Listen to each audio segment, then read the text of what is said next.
The last thing that I see working right now is paid POCs, right? Ooh. Okay. And All yeah, right. I like a where little this bit of a is. counter, right? And by the way, and I say that in POCs, proof of concept, proofs of value.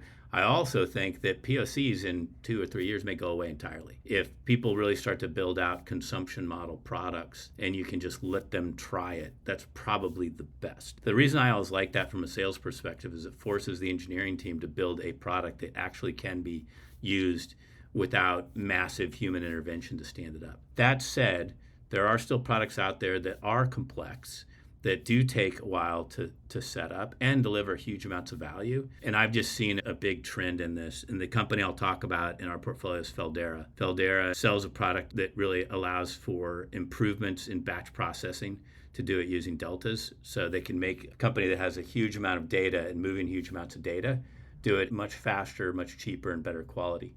But they've had a lot more success with early companies, again, back to the strong point of view, saying, listen, our product works great. It's complicated to set up. There's a whole bunch of integrations. There's a whole bunch of workflows you need to build. But once you do it, we will show you how much value we'll add to this. And they charge for it. And they don't shy away from it. And I feel like that's somehow, as we got to where products are always easy to use and no one charges professional services anymore and customer success is out there, people forgot that sometimes there's products that do require that, and you should just lean into it. Yeah. Embrace it. I love that.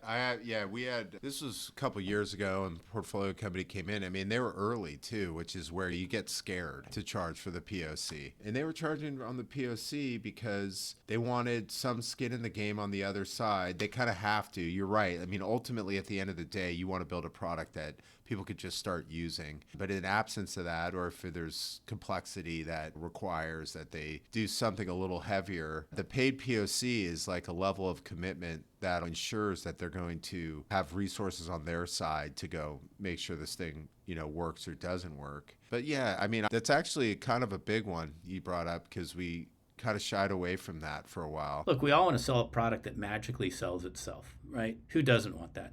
But the reality is that's not where most of products are. And I think that it really gets back to companies knowing their product and really understanding what's that unit of value, what's the magic moment. I'm really into right now salespeople understanding the magic moment they can have with a buyer interaction with their product and how to do that. And a lot of times it's not a quick hit. It's something that's going to require a little bit of commitment, and you need to Yep. know that ahead of time.